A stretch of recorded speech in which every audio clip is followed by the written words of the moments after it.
The first light of dawn crept through the cracks of the slave quarters as Esther awoke, her body still aching from yesterday's labor. At 42, she had spent nearly 3 decades in Thornhill Mansion, her hands crafting elaborate meals that had made Master William Thornhill one of Charleston's most celebrated hosts. Her reputation as a cook had spread throughout the city's elite circles, though few who savored her creations ever spared a thought for the woman behind them. Esther rose silently, careful not to wake Ida, the young house slave who shared her small room. The girl had been crying again in her sleep, no doubt from the fresh welts Master Thornhill had left on her back yesterday for dropping a crystal glass. Esther's face hardened as she recalled the girl's muffled screams. They echoed too closely to memories she had tried to bury deep within her soul. The Thornhill Mansion on East Bay Street stood as a testament to wealth built on the backs of those like Esther. Its white columns and sprawling verandas overlooked Charleston Harbor, where ships brought exotic spices that passed through Esther's skilled hands before gracing the tables of South Carolina's finest. The kitchen was her domain, the only place where she possessed any semblance of control, though even there Mistress Caroline's constant criticism and Master Thornhill's unpredictable visits loomed like shadows. As Christmas of 1847 approached, the mansion buzzed with preparations for the annual Thornhill Christmas Ball. This year promised to be particularly extravagant, with Governor Johnson himself expected among the guests. Esther moved through the kitchen with practiced efficiency, directing the 2 young kitchen helpers while planning the elaborate feast that would showcase her talents that kept her from being sold when Master Thornhill's gambling debts had forced him to reduce his household 3 years ago. "Esther, where's my breakfast?" Mistress Caroline's shrill voice cut through the morning bustle. The woman appeared at the kitchen doorway, already dressed in her morning gown, her face pinched with perpetual dissatisfaction. "Coming directly, mistress," Esther replied, her voice carefully modulated to hide any trace of resentment. She placed the final touches on the tray, eggs cooked precisely as the mistress preferred, with thin slices of ham and freshly baked biscuits. "It's nearly 8. William has business in town and can't be kept waiting. And for heaven's sake, make sure the coffee is hot this time." Caroline sniffed, eyeing the kitchen with disdain before turning away. Esther's hands trembled slightly as she poured the coffee, remembering last week when Master Thornhill had thrown the lukewarm cup at her, the porcelain shattering against the wall while the hot liquid scalded her arm. She still wore the bandage beneath her sleeve. Later that morning, as Esther crushed herbs for the day's cooking, Master Thornhill entered the kitchen unexpectedly.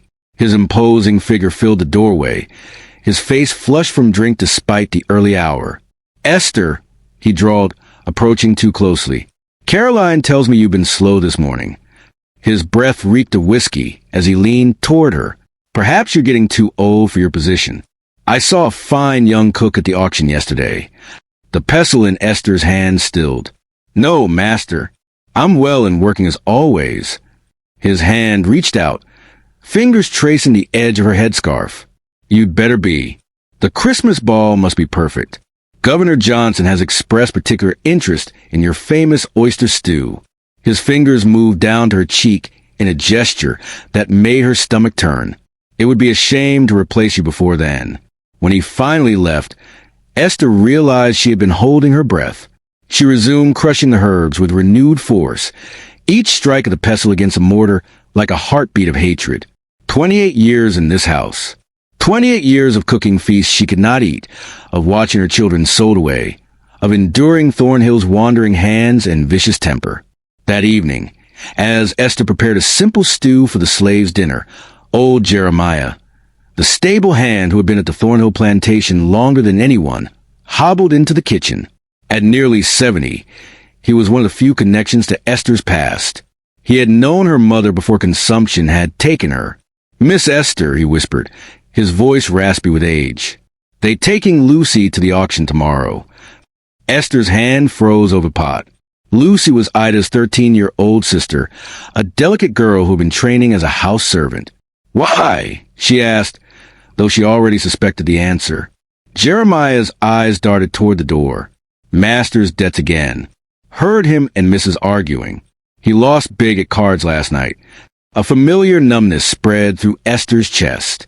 She had witnessed the scene too many times. Thornhill's debts paid with human flesh. Her own children, first James when he was just 7, then Sarah at 10, had been sold to pay for Master Thornhill's excesses. She had not been allowed to say goodbye to either. That night, Esther lay awake listening to Ida's soft weeping. The girl had learned about her sister's fate.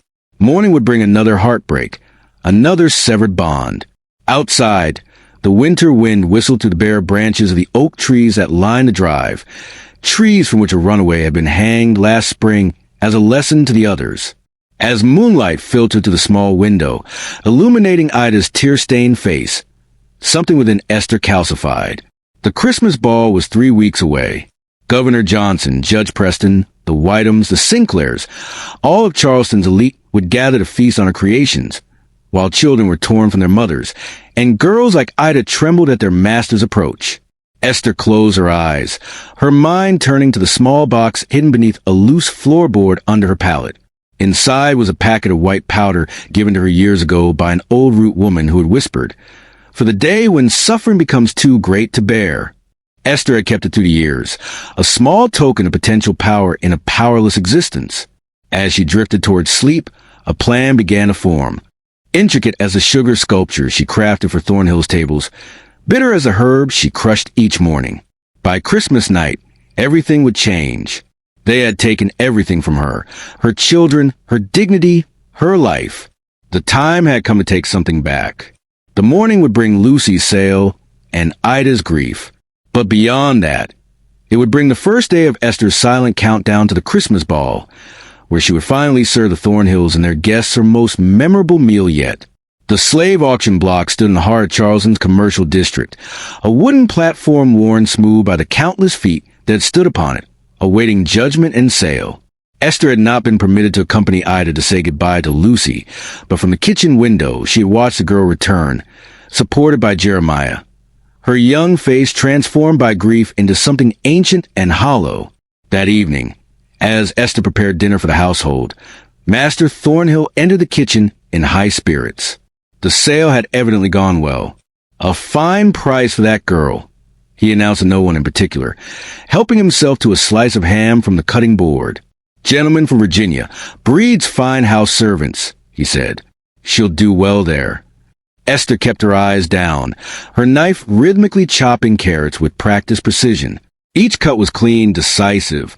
In her mind, it was not carrots beneath her blade. "The Christmas ball will need to be even more impressive now," Thornhill continued, oblivious to her thoughts. "I've invited the Prestons and the Havilands as well. 25 guests in total." He popped another piece of ham into his mouth. "Governor Johnson particularly mentioned your peach cobbler from last summer's gathering. See that it's on the menu." "Yes, master," Esther replied, her voice empty of inflection. That night brought no sleep. Instead, Esther lay awake, staring at the ceiling, memories washing over her like dark waves. 28 years ago, she had arrived at the Thornhill household, barely 14, separated from her family at a plantation in Virginia. She had been purchased specifically for her cooking skills, already evident despite her youth. Master Thornhill's father had been alive then, a man whose cruelty was cold and calculating rather than volatile like his son's.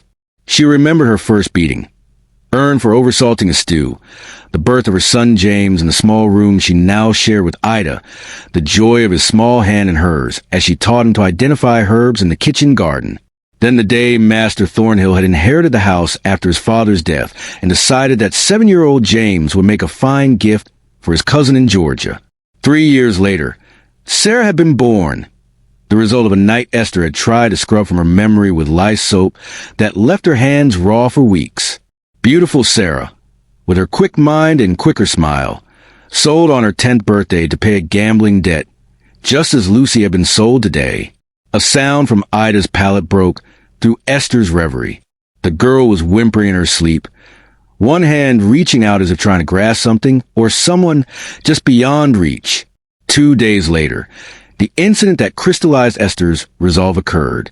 She had been instructing Ida in the proper way to polish silver for the upcoming ball when Mistress Caroline entered the dining room in a state of agitation.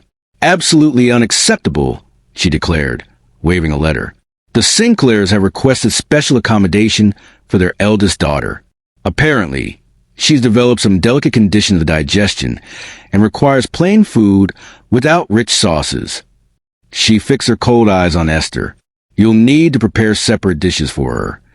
Yes, mistress, Esther replied. And make sure everything else is perfect. William says this ball could secure his position on the Harbor Commission. I won't have your cooking embarrass us. After Caroline left, Esther resumed demonstrating the silver polishing, her movements mechanical while her mind raced. The request meant extra work, but also meant a separate dish for at least one guest. A dish that would need to be identifiably different. That afternoon, as Esther descended into the cool darkness of the root cellar to select vegetables, she noticed a strange smell near the back wall. Following it, she discovered a dead rat among the potato barrels. Disease followed such creatures. Everyone knew that. Holding her breath, she disposed of the corpse, but not before the idea took root in her mind. Illness at a dinner party. Food that disagreed with delicate constitutions. Such things happen even in the finest houses. That evening, after the household had settled, Esther slipped from her pallet, careful not to disturb Ida. Silently, she pried up the loose floorboard and removed the small wooden box hidden there. Inside, wrapped in a scrap of faded cloth, was a packet of white powder the root woman had given her years ago. This come from a manchineel tree, the old woman had whispered. White folks call it the death apple. Just a little brings sickness. More than a little brings sleep that don't end. Esther had kept it all these years, never quite daring to use it, never quite able to discard it. Now, by the faint moonlight streaming through the window, she studied the innocuous powder. It looked like flour or fine sugar, substances that passed through her hands daily as she created delicacies for the Thornhill table. A sound from outside froze her in place. Quickly, she rewrapped the packet and returned it to its hiding place. Tomorrow will begin 3 weeks of intense preparation for the Christmas ball. 3 weeks to refine her plan, to decide who would merely suffer and who would never rise from the Thornhill table again. The following morning brought a fresh horror that shattered any lingering doubts in Esther's mind. She was kneading dough for the day's bread when a commotion in the yard drew her to the window. Master Thornhill stood over Jeremiah, the elderly stable hand doubled over on the ground. Even from a distance, Esther could see blood darkening the old man's shirt. Thieving old devil. Thornhill's voice carried clearly. Do you think I don't inventory my liquor? Esther watched, hands coated in flour, as Thornhill delivered another kick to Jeremiah's ribs. The old man made no sound now, his body simply absorbing the blows. Beside Thornhill stood Mr. Parsons, the overseer, holding a half-empty bottle of Master's prize bourbon.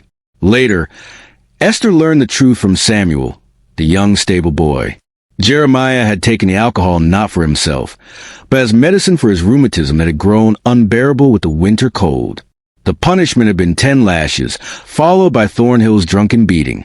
That night, Esther slipped away to the small shed where Jeremiah lay on a pallet of straw, his back a crosshatch of open wounds.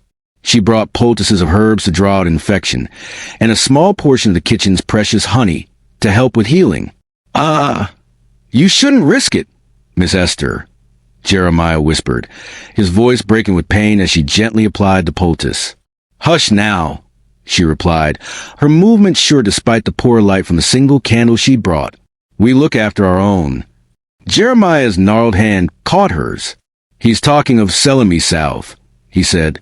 Say I'm too old for keeping now. Esther felt something tear inside her. Jeremiah had been the one constant throughout her years at the Thornhill household. He had held her when she wept for her children, had slipped extra food to her when she was pregnant, had been grandfather to James and Sarah in a place where family bonds were severed as casually as rotten threads. When, she asked, her voice strangled. After Christmas, heard him tell Parsons. Jeremiah's eyes, cloudy with cataracts and age, fixed on a point beyond her shoulder. Don't matter much. Don't think I'll heal right from this beating anyway. 3 days later, Jeremiah's prediction proved accurate. Infection set into his wounds, bringing fever and delirium. Esther begged to be allowed to care for him, but Mistress Caroline refused. You have preparations for the ball, she said dismissively. Parsons will see to him. Parsons' idea of seeing to the old man consisted of moving him to an isolated shed at the edge of the property to prevent his moans from disturbing the household. When Esther finally managed to slip away to check on him, she found him burning with fever, his wounds putrid, his breathing labored. She held water to his cracked lips, but he could barely swallow. "My Sarah," he mumbled, mistaking her for someone from his past. "My sweet girl." By morning, Jeremiah was dead. He was buried in the slave cemetery beyond the kitchen garden with no ceremony, his grave marked only by a small stone Esther placed there when no one was watching. That night, kneeling beside her pallet while Ida slept, Esther removed the manchineel powder from its hiding place. In the darkness, she made her final decision. This would not be a random act of vengeance. It would be justice, calculated, measured, and precise as her cooking. Master Thornhill, Mistress Caroline, and the overseer Parsons would receive the fullest measure. The others, the guests who dined and laughed while people like Jeremiah suffered, would taste enough to remember this Christmas ball for whatever remained of their lives. As she concealed the powder again, Esther felt a strange calm descend. Fear and doubt fell away, replaced by a clarity of purpose she had not known since being torn from her family as a girl. For the first time in decades, she felt she was choosing her own path rather than following one forced upon her. 2 weeks remained until Christmas. 2 weeks to perfect her plan, to ensure that no suspicion would fall on her or any other slave in the household. 2 weeks until she would finally balance the scales that had been weighted against her from birth. With Jeremiah's unmarked grave still fresh in the slave cemetery, Esther moved to the Thornhill mansion like a ghost, present but unseen as she always had been. Yet inside, something had fundamentally changed. Each command she obeyed, each dish she prepared, each yes mistress that passed her lips was now merely a performance. The final act before the curtain would fall on Christmas night. The mansion transformed around her as preparations for the ball intensified. Garlands of pine and holly adorned the banisters and mantels. Candles by the hundred were delivered and arranged in silver candelabras. The crystal and china were inspected piece by Mistress Caroline, who found fault with the slightest water spot or tarnish. "These plates show fingerprints, Esther," she complained one afternoon, holding a Wedgwood plate to the light. "Have Ida wash them again. And mind she doesn't break any. They were my grandmother's." In the kitchen, Esther's authority was absolute. Even Mistress Caroline rarely interfered with the actual cooking, knowing that Esther's reputation among Charleston's elite was a valuable social currency. This autonomy would be critical to Esther's plan. 10 days before Christmas, Esther began testing. In a small shed behind the kitchen garden, where she sometimes dried herbs, she carefully opened a packet of manchineel powder. Using the tip of a knife, she placed a minuscule amount in a cup of broth, then fed it to one of the stray cats that lingered around the property. The animal became violently ill but recovered by the next day. She adjusted the dose slightly for a second test. This time, the cat slept for nearly a day, but eventually staggered to its feet, disoriented but alive. The third test, with a measure she judged to be approximately double the second dose, proved fatal within hours. Esther recorded these measurements precisely in her mind, committing them to memory alongside her recipes. The powder had no distinctive smell, and only the faintest bitter taste, easily masked by strong flavors, especially in holiday dishes heavy with spices, sugar, and spirits. The menu for the Christmas ball had been set weeks ago. Oyster stew to begin, followed by glazed ham, roast duck, and beef tenderloin. Side dishes would include sweet potatoes with bourbon, creamed spinach, and Carolina rice pilaf. Desserts would feature Esther's famous peach cobbler made with preserved summer peaches, mince pies, and a spectacular Christmas pudding flamed with brandy. For Miss Sinclair, with her delicate digestion, Esther would prepare a separate plate with plain roast chicken and unseasoned vegetables. This would be her first vehicle for vengeance, containing enough of the powder to ensure violent illness, but not death. The girl's suffering would disrupt the ball and serve as a distraction for what would follow. 7 days before Christmas, a delivery arrived from the apothecary, seasonings and flavorings that Mistress Caroline had specially ordered for the ball. Among them was oil of bitter almonds, used sparingly to flavor the marzipan decorations that would adorn the Christmas cake. Esther noted how similar its fragrance was to the manchineel powder, providing another layer of misdirection should anyone later question the faint, bitter scent. The elaborate planning helped distract Esther from the hollow-eyed grief of Ida, who moved through her tasks like a sleepwalker since Lucy's sale. The girl had become dangerously thin, refusing most food and speaking only when directly addressed. Esther tried to protect her as much as possible, assigning her tasks in the kitchen where she could keep watch rather than let her fall under Parsons' scrutiny. 5 days before Christmas, another element fell into place. Master Thornhill announced that Governor Johnson had requested Esther's special rum punch, a concoction famous among Charleston's elite for its potent blend of Caribbean rum, fruit juices, and secret spices. The punch would be served in a silver bowl, with Thornhill himself ladling it into crystal cups for his honored guests. "Make it strong, Esther," he instructed with a wink. "The governor enjoys his spirits, and I need him in a generous mood." The punch would be perfect, strong enough to mask any bitter undertaste, served late enough in the evening that its effects would manifest after most of the meal had been consumed. Into the master's cup and those of his closest associates.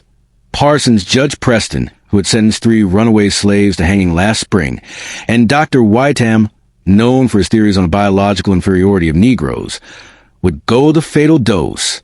3 days before Christmas, Esther made her final preparations. She had accumulated small amounts of the powder in a peppermint tin, hidden in a hollow space beneath a loose brick in the kitchen fireplace. The day's heat erased any trace of scent, and the blackened interior of the fireplace made the hiding spot invisible to casual inspection. She also began subtly establishing her alibi, complaining of an ache in her joints, believable at her age and in the damp December weather. She made sure several house slaves, and even Mistress Caroline, observed her moving more slowly, occasionally rubbing her wrists or knees. "Don't you dare fall ill before the ball," Caroline warned. "I don't care if you collapse afterward, but you will see this event through perfectly." "Yes, mistress," Esther replied, eyes downcast to hide the cold hatred that flashed through them. "I wouldn't miss it for the world." 2 nights before Christmas, Esther awoke to the sound of Ida weeping in her sleep again. The girl's thin body shook with sobs, her arms wrapped around herself as if trying to hold something or someone that wasn't there. Gently, Esther stroked her brow until the sobbing subsided. In that moment, looking down at Ida's tear-stained face, Esther realized she needed to protect the girl from what was to come. After the Christmas ball, there would be investigations, accusations, perhaps violent reprisals against the household slaves. Ida, in her fragile state, might break under questioning or punishment. The next morning, Esther approached Samuel, the young stable hand who had been close to Jeremiah. "There's a man in the Marsh settlement," she whispered when they were momentarily alone as he delivered firewood to the kitchen. "Old Julius. He helps people sometimes disappear north." Samuel's eyes widened. Such talk was dangerous, punishable by death if overheard by the wrong ears. "Why are you telling me this?" he asked, voice barely audible. "After the ball, there might be trouble here," Esther said. "Bad trouble. Ida needs to be gone before then. Can you help?" Samuel hesitated only briefly before nodding. "For Jeremiah," he murmured, "and for Lucy." That night, Esther slipped half of her monthly ration of cornmeal and a precious silver spoon she had stolen from the kitchen into Ida's small bundle of possessions. The spoon could be sold or traded for safe passage once they reached the Marsh settlement. Samuel had agreed to guide Ida away during the chaos of the ball preparations, when the household's attention would be focused entirely on the arriving guests. Christmas Eve arrived crisp and clear, the kind of winter day that Charleston's elite considered perfect for social gatherings. The mansion hummed with activity as final preparations were made, greenery was refreshed, candles positioned, and the dining room transformed into a glittering showcase of Thornhill wealth and prestige. In the kitchen, Esther worked with methodical precision, directing the 2 assistant cooks and several house slaves temporarily assigned to help. The oysters were shucked, the hams glazed, the duck and beef prepared for roasting. The peach cobbler cooled on the windowsill, and the Christmas pudding sat ready for its dramatic flaming. Mistress Caroline made frequent appearances, inspecting every detail with critical eyes. Master Thornhill visited only once, helping himself to a slice of ham and a glass of the rum punch base that Esther was preparing. Perfect, he declared after tasting the punch. Add more rum to the final mixture. I want everyone in fine spirits tonight. As the winter sun began to set, casting long shadows across the kitchen garden, Esther sent most of the helpers away to prepare themselves for serving duties. Alone in the kitchen at last, she moved swiftly. From beneath the brick in the fireplace, she retrieved the peppermint tin. With hands that did not tremble, she measured the powder precisely into several small paper twists, each marked with a tiny invisible scratch to indicate its strength. These she concealed within her clothing, secured in the secret pocket she had sewn into her apron. The remainder of the powder went back into its hiding place, ensuring should anything go wrong with the initial plan. As she finished, Ida appeared at the kitchen door dressed in her serving clothes, her face still bearing the hollow look that had haunted it since Lucy's sale. "Miss Esther," she said softly, "Samuel says to tell you.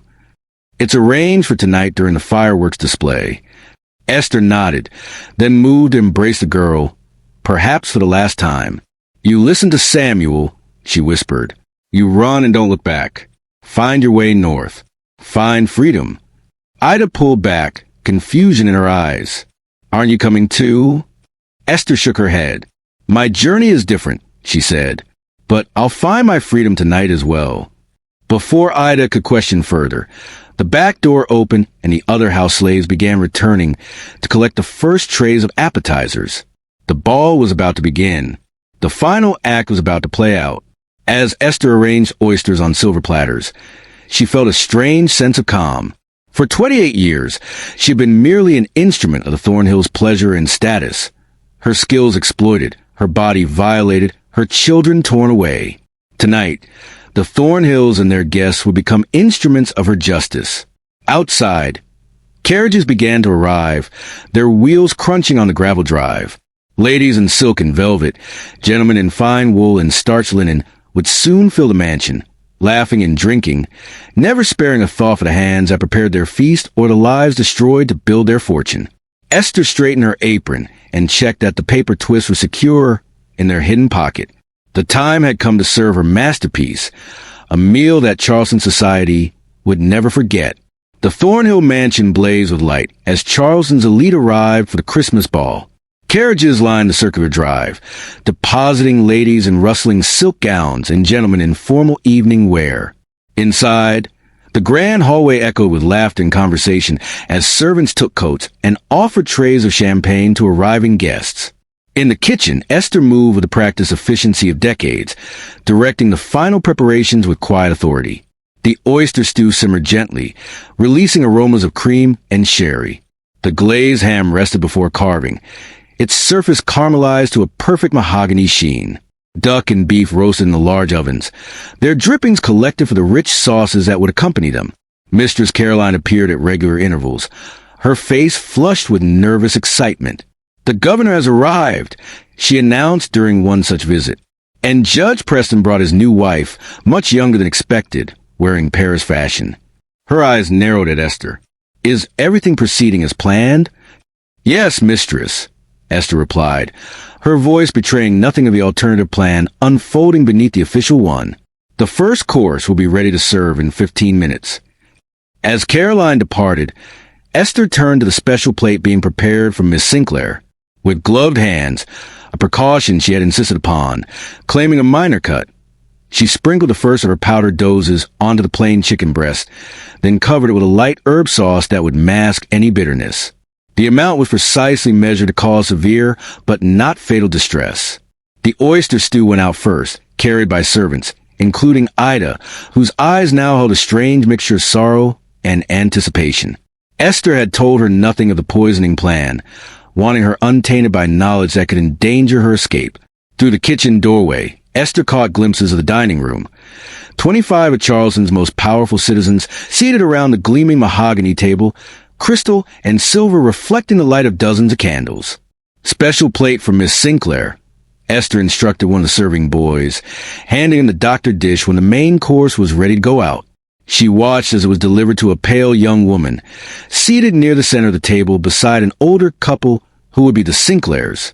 The regular dinner service proceeded smoothly, platters of meat and side dishes arranged on the sideboard for footmen to serve.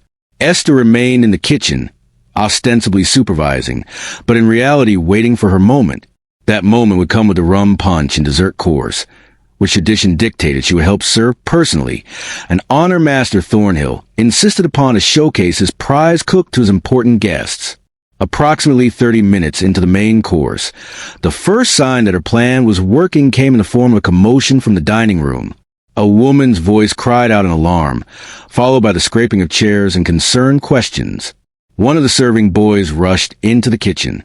"Miss Sinclair's taken ill," he reported. "Terrible sick all of a sudden. Master says, bring cool cloths and water." Esther feigned appropriate concern, dispatching Ida with the requested items while she continued preparations for dessert. Through the serving door, she could hear the continued disruption. Miss Sinclair had apparently been removed from the table, her mother accompanying her to one of the upstairs guest rooms. Dr. Whitham, present as a guest rather than in a professional capacity, had gone to attend to her. The timing was perfect. The distraction would allow Esther to implement the next phase of her plan with less scrutiny. She removed the Christmas pudding from its basin and placed it on a silver platter surrounded by sprigs of holly.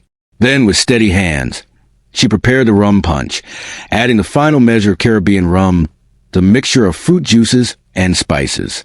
From within her apron pocket, she withdrew the prepared paper twists. When no one was looking, she emptied their contents into the punch bowl, stirring thoroughly to ensure the powder dissolved completely. Then she set aside the special cups for Master Thornhill, Overseer Parsons, Judge Preston, and Dr. Whitham, who would return once Miss Sinclair was stabilized.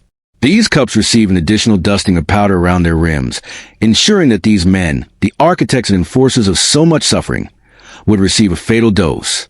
"It's time for the pudding and punch," announced Mistress Caroline, returning to the kitchen.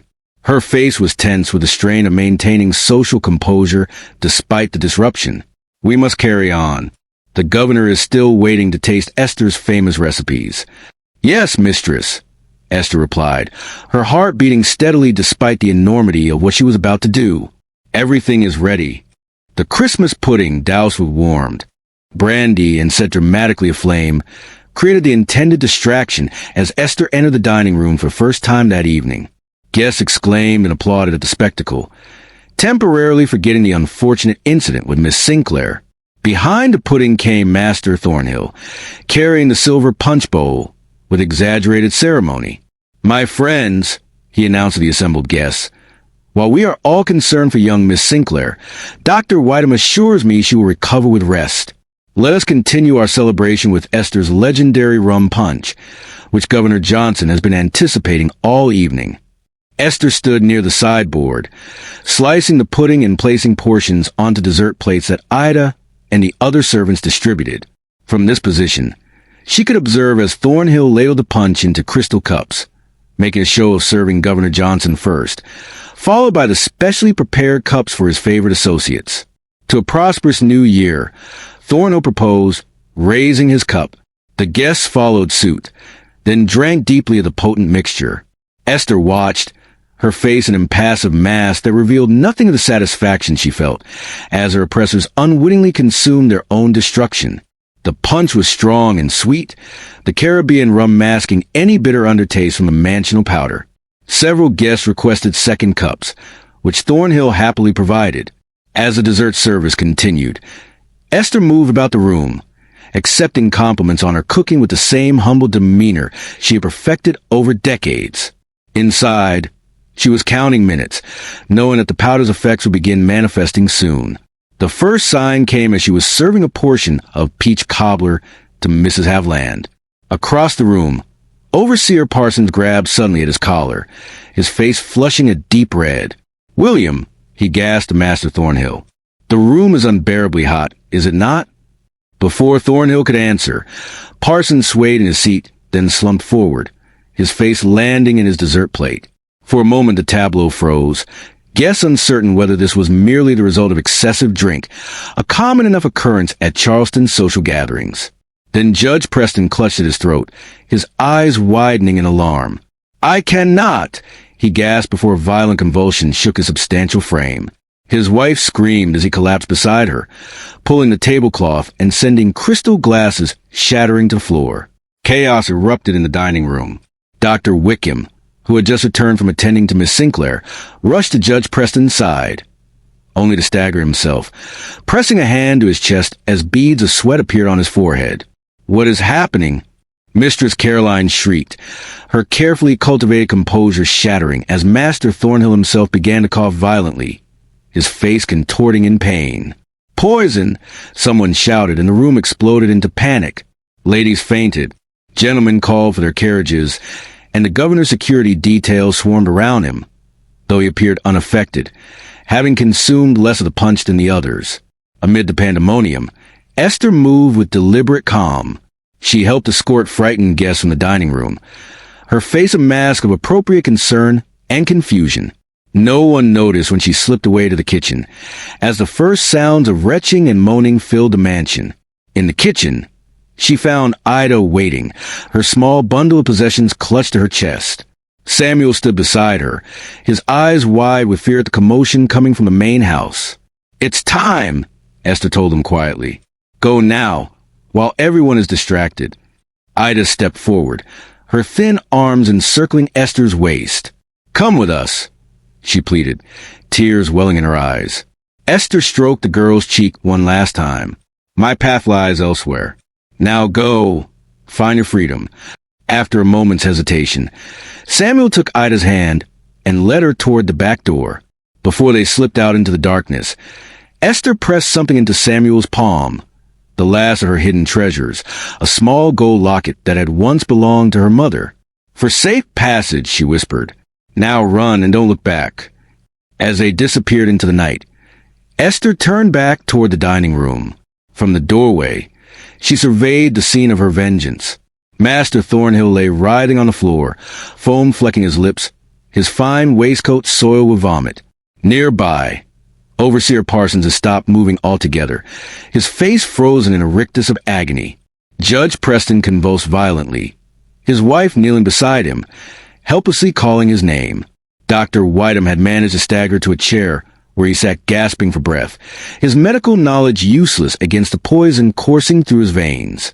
Around them, other guests who had consumed smaller amounts of the tainted punch suffered varying degrees of distress, vomiting, cramping, some losing consciousness. Mistress Caroline spotted Esther in the doorway and lurched toward her, face contorted with rage and fear. "Help them," she commanded, grabbing Esther's arm with bruising force. "Do something." Esther looked into the eyes of the woman who had overseen her suffering for nearly 3 decades, who had watched unmoved as Esther's children were sold away, who had turned a blind eye to her husband's unwanted advances. "There is nothing to be done, mistress," Esther replied, her voice calm and clear for perhaps the first time in her life. She did not whisper or avert her eyes as she added, "Their fate was sealed when they first took away what was mine." Understanding dawned slowly on Caroline's face, her eyes widening with horror. "You," she whispered, "you did this." Before she could say more, a particularly violent convulsion seized Master Thornhill. He called out for his wife, his voice barely recognizable. Caroline hesitated, torn between confronting Esther and going to her husband. After a moment, she rushed to Thornhill's side, leaving Esther standing alone in the doorway. Esther surveyed the scene one final time.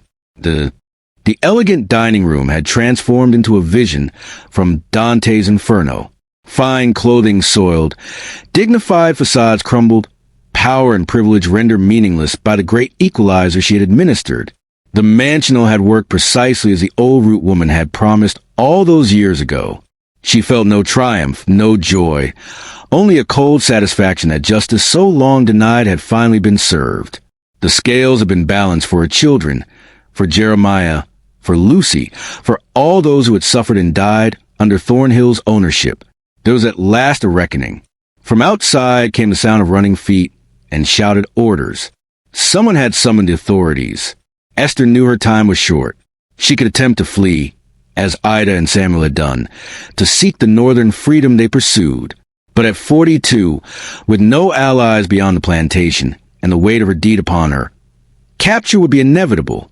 Instead, she walked with unhurried steps to the kitchen, with a fire still burned in the hearth.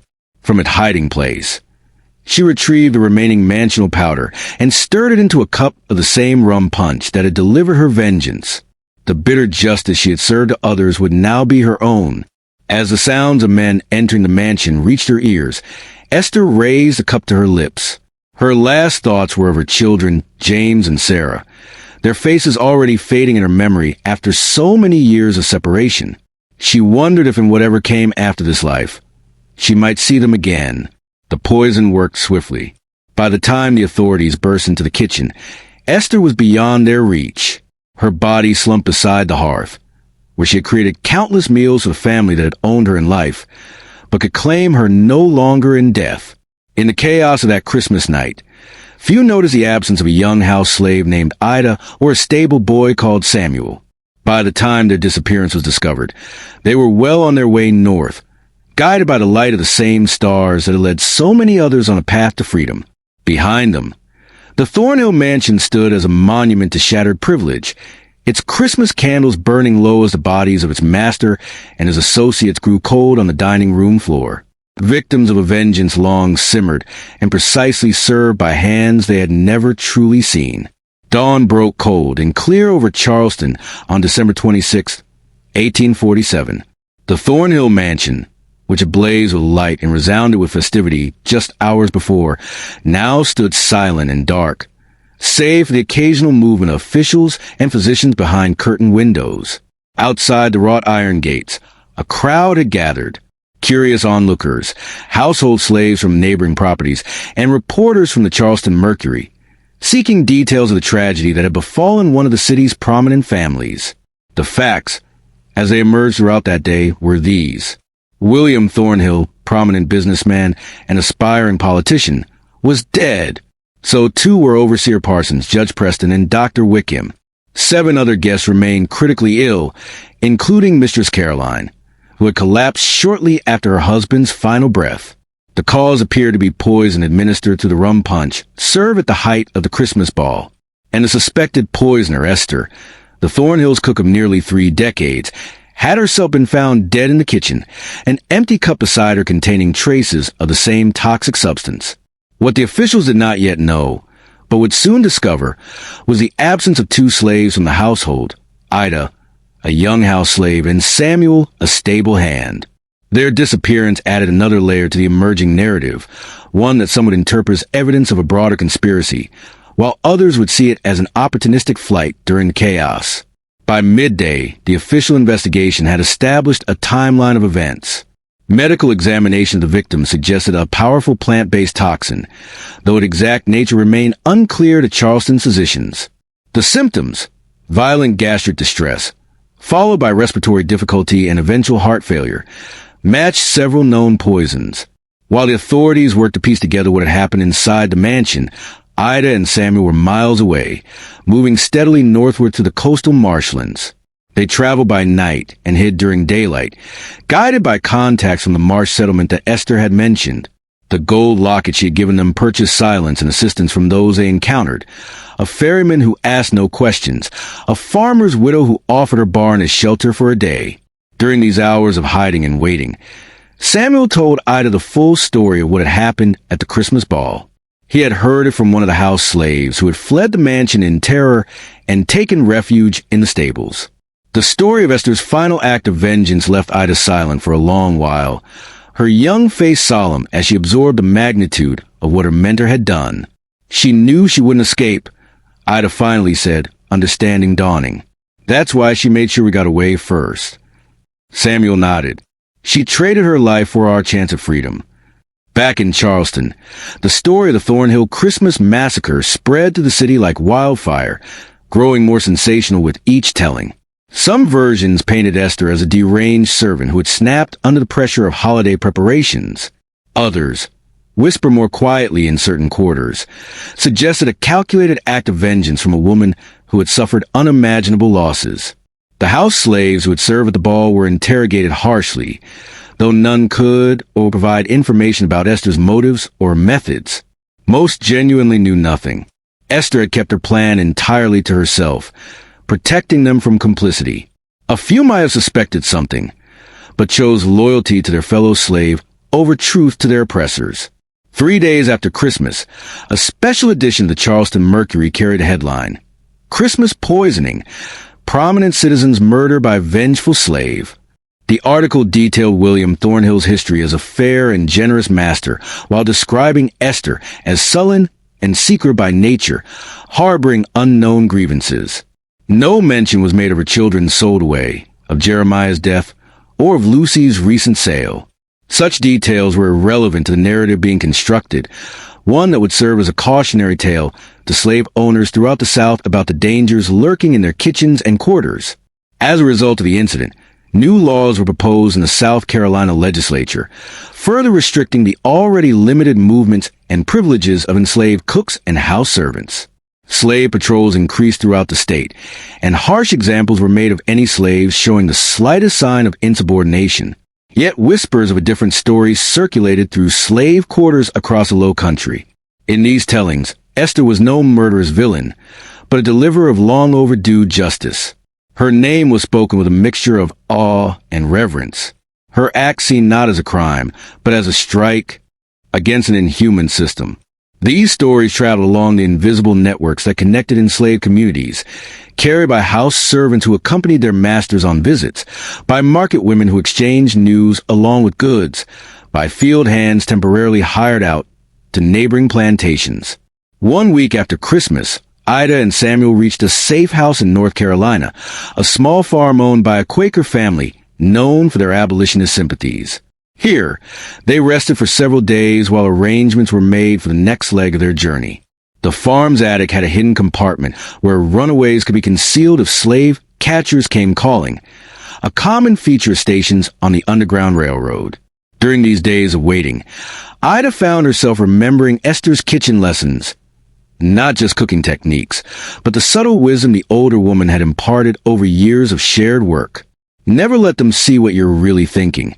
Esther had often said, keep your true self hidden away, safe from their reach. Ida understood now that Esther had been preparing her all along, not just to cook, but to survive. The journey north continued in stages. A wagon ride concealed beneath sacks of grain, a night crossing of a river, days of walking through winter woods guided by the North Star. With each mile, the fear of pursuit gradually diminished, though it never entirely disappeared. The deeper they moved into free states, the more they encountered others like themselves, men and women who had fled bondage in search of the liberty that was their birthright. By late February 1848, Ida and Samuel reached Philadelphia, where they connected with members of the Pennsylvania Anti-Slavery Society. These abolitionists helped them establish new identities and find work.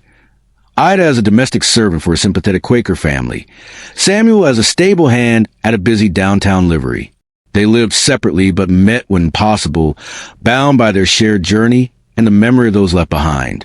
On one such meeting in early spring, walking through a Philadelphia park where the first crocuses pushed to the thawing earth, Ida revealed something she had kept secret since their escape. She knew what would happen to her. Ida said quietly, "The night before the ball, Esther told me she'd find her freedom, too, but in a different way. I didn't understand then what she meant." Samuel was silent for a moment, then said, "She chose her own way out after making them pay for what they'd done." Ida nodded, tears welling in her eyes. "Do you think she found peace in the end?" Samuel looked up at the vast sky arching above Philadelphia, the same sky that stretched over Charleston, over the unmarked grave where Esther now lay. "I believe she did," he said finally. "She settled accounts that had been open far too long." As spring bloomed into summer, news from the South became increasingly distant, like scenes from another life. Occasionally, travelers or newspapers brought word Charleston, of investigations concluded, of the Thornhill property sold to cover debts, of Mistress Caroline returning to her family in Virginia, a widow seemingly broken by tragedy. For Ida and Samuel, these were echoes from a past that grew fainter with each passing day. They were building new lives now, lives where they owned themselves, where their labor benefited no master, where they could speak their minds without fear. It wasn't perfect freedom, not in a country still half enslaved, where even in free states black people faced discrimination. and the constant threat of kidnapping by slave catchers. But it was a beginning. On Christmas Eve of 1848, 1 year after their flight from Thornhill Mansion, Ida and Samuel met at a small church in Philadelphia's black community. After the service, they walked through streets dusted with fresh snow, their breath forming clouds in the cold air. "I've been thinking about Esther today," Ida said as they paused on a bridge overlooking the Schuylkill River. "About her courage," Samuel nodded. "She gave us our chance. I won't waste it." "Nor I," Ida agreed. From her pocket, she withdrew a small object that caught the moonlight. Esther's gold locket, which they had saved despite opportunities to sell it for much-needed money. Inside was a tiny scrap of fabric from one of Esther's headscarves, placed there by Ida as a remembrance.